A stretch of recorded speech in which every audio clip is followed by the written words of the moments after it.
Las noticias de hoy en Estados Unidos. El Washington Post en su primera página trae varias informaciones.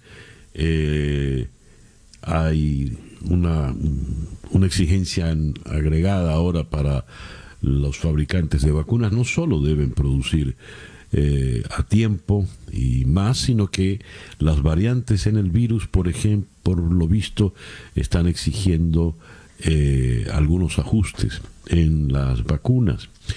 Biden levanta la prohibición para las personas transgénero en el mundo militar, y la fotografía de primera página es tomada a la distancia en el espacio central del Capitolio, conocido como la Rotunda, y allí vemos el desfile de los 9 representantes, los 9 congresistas que avanzan de la Cámara de Representantes a la Cámara del Senado, llevando el artículo para solicitar el impeachment contra Donald Trump por las palabras que dio el día 6 de enero incitando a la revuelta.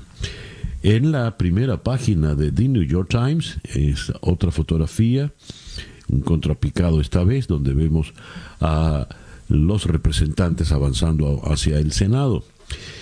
Señalan acá los diarios que solo se oía el silencio, y en ese silencio retumbaban los pasos sobre el mármol del piso, los pasos de los representantes, los 9 representantes comisionados para llevar el artículo del impeachment. Esto en un abierto contraste al escándalo que ocurrió 20 días atrás, cuando la turba de violentos entró allí a destrozar a gritos, detengan el robo, y pidiendo la condena a la cabeza, porque pedían que se le ahorcase nada menos que del vicepresidente, el ex vicepresidente Mike Pence. Acá señalan un tema: el Departamento de Justicia va a investigar si en efecto Donald Trump tuvo el intento de revertir los resultados electorales. Esto es un tema muy, muy delicado. Y también aquí destacan el hecho de los fabricantes de vacunas, los laboratorios, tienen ahora que adaptarse a los cambios del virus, que por lo visto estas nuevas variantes están resultando bastante agresivas. En el tema del coronavirus, Biden dijo que pronto se podría vacunar contra el virus a 1,5 millones de personas diarias. Aseguró el presidente que las farmacéuticas se han comprometido a acelerar la producción de vacunas contra el coronavirus, pero por el momento la administración no puede contestar cuántas inmunizaciones permanecen almacenadas. El mandatario firmó una orden ejecutiva donde pide que el gobierno federal compre más productos. Esa es otra información que ya vamos a detenernos en ella. Y dice Biden que para el verano se podría alcanzar la inmunidad colectiva. Vaticinó ayer el presidente Biden que Estados Unidos alcanzará para el verano la inmunidad colectiva, cuya propagación está llevando a varios países a endurecer las restricciones de entrada a sus territorios pese a la campaña de vacunación. Estoy seguro de que para el verano estaremos en camino de alcanzar la inmunidad colectiva, o como le dicen los médicos en español, la inmunidad de rebaño. Biden dijo que este hito podría alcanzarse una vez que las vacunas, que actualmente se emiten a un ritmo de 328 millones en todo el país, estén disponibles para el público en general. Predijo que esto podría ocurrir dentro de unos meses. Una predicción riesgosa, sin duda, para el presidente Biden, a propósito de las dificultades que estamos viendo con el tema del coronavirus. Y tenemos acá otra información importante. El líder de la bancada republicana en el Senado, Mitch McConnell, dijo que estaba listo para seguir adelante con un acuerdo para compartir el poder de la Cámara Alta con los demócratas. Lo más importante para McConnell es el llamado filibuster, regulación del Senado que se puede usar para que la mayoría de propuestas de ley necesiten un mínimo de 60 votos para ser aprobadas. McConnell le había pedido al líder de la bancada mayoritaria del Senado, Chuck Schumer, garantías de que no iban a eliminar esta regulación después de que varios demócratas pidieron la eliminación del filibuster ahora que su partido controla ambas cámaras y la Cámara Baja. Lo cierto es que con el impeachment encima y exigencias por parte de la Casa Blanca, que está urgida de adelantar leyes, lo más importante es que se puedan poner de acuerdo y que estas leyes avancen.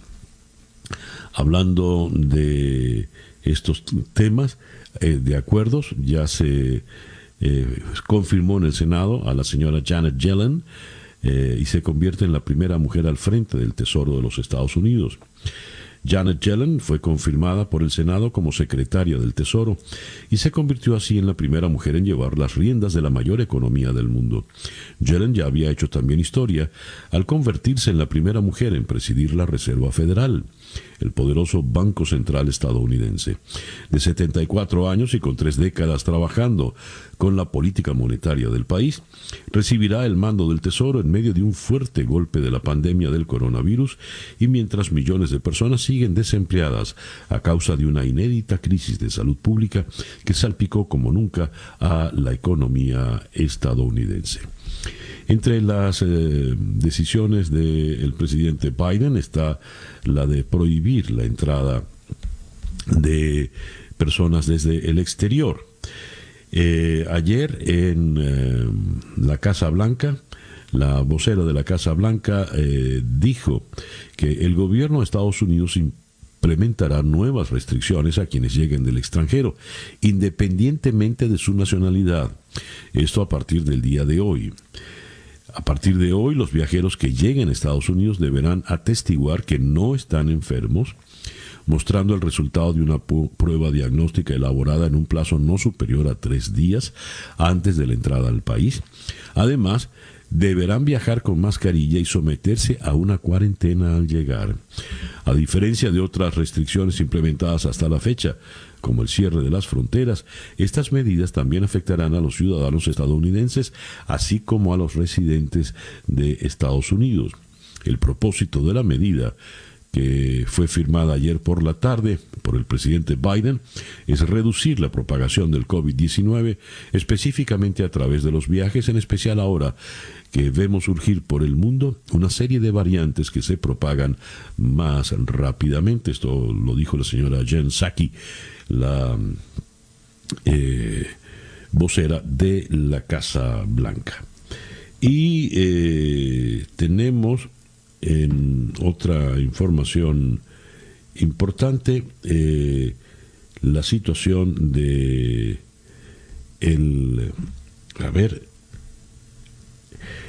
la situación planteada en el Departamento de Justicia.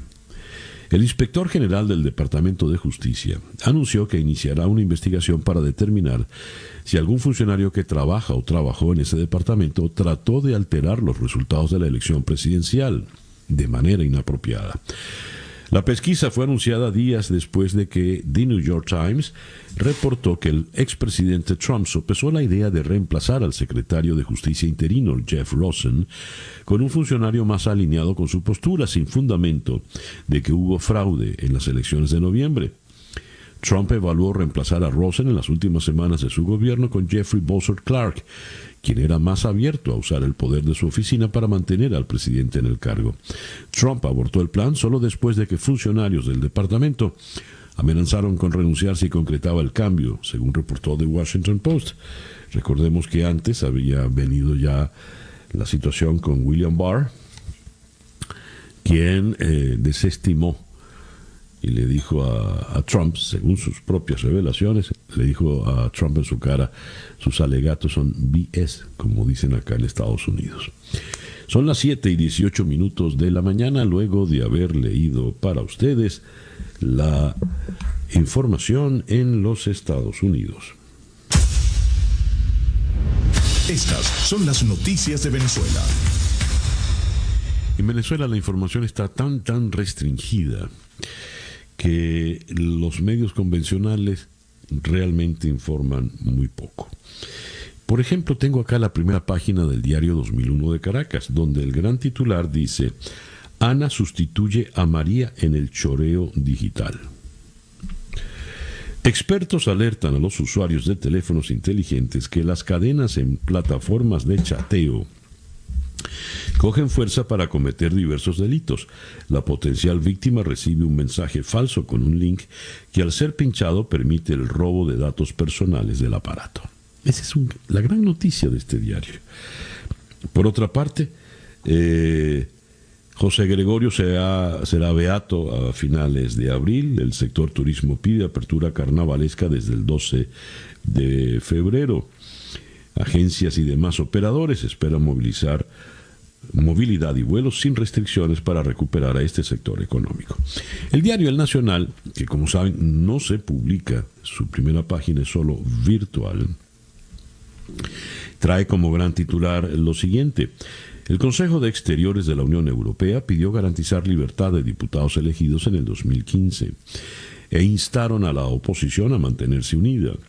Los cancilleres de la Unión Europea solicitaron en Bruselas la liberación inmediata e incondicional de todos los presos políticos que existen actualmente en Venezuela y exigieron que se garantice libertad y seguridad de todos los opositores, en particular de Juan Guaidó y de los parlamentarios de los partidos democráticos elegidos para la Asamblea Nacional en 2015.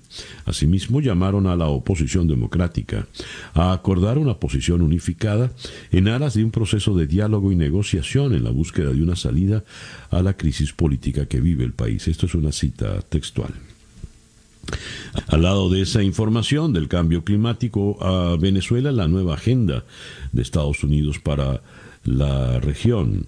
Ahora que Biden, mientras fue vicepresidente entre el 2009 y el 2017, Joe Biden viajó 16 veces a Latinoamérica. Ahora que ocupa la Casa Blanca, se espera que ese vínculo marque la diferencia. Se elevarán temas olvidados en los últimos 4 años, como el cambio climático, la promoción de la democracia y el respeto por el Estado de Derecho. Y en noticias propiamente domésticas, el INAC reactivó vuelos a por la mar durante la semana de flexibilización. El instituto publicó un comunicado en el que autoriza las operaciones aerocomerciales en las rutas por la mar Maiquetía, por la mar Valencia, por la mar Maracaibo desde ayer lunes y solo hasta el 31 de enero.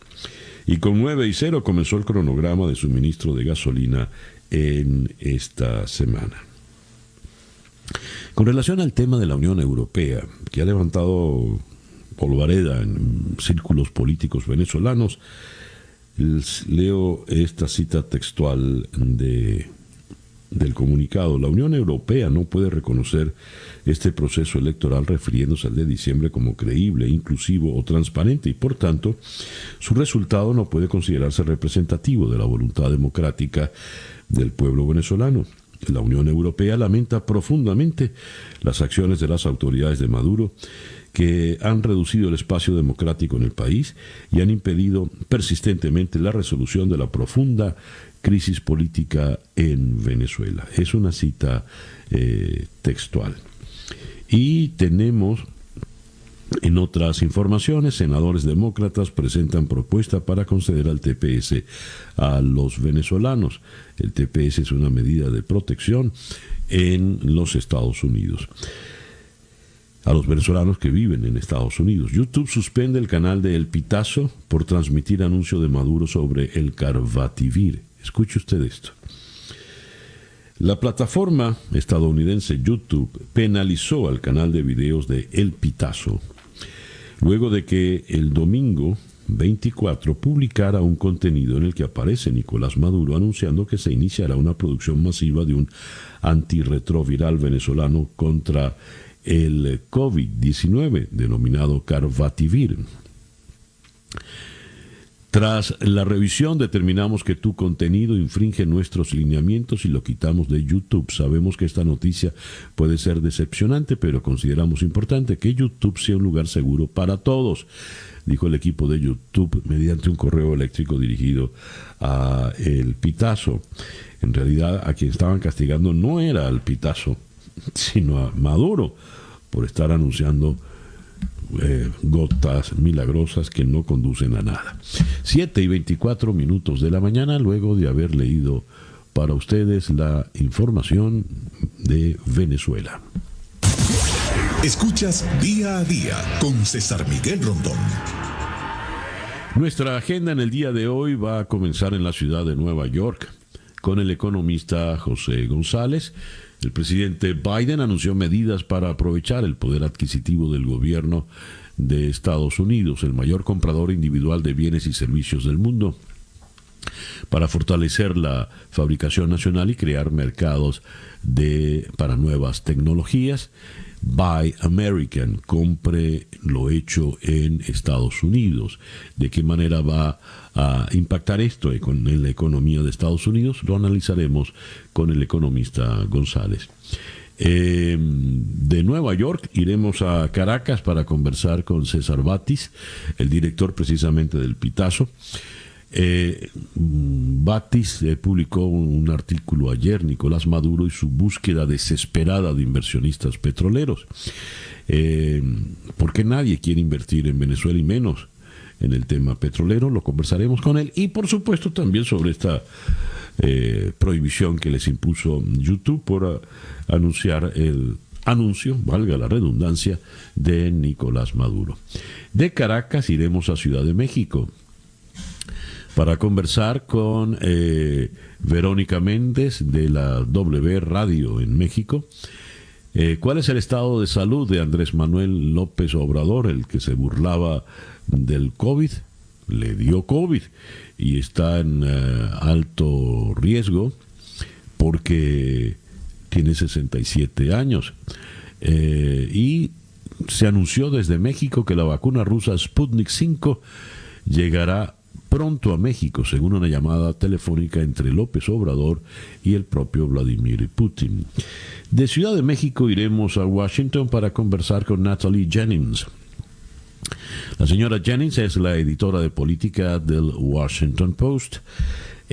Con ella conversaremos a propósito del impeachment y las exigencias que se le plantean al Senado norteamericano.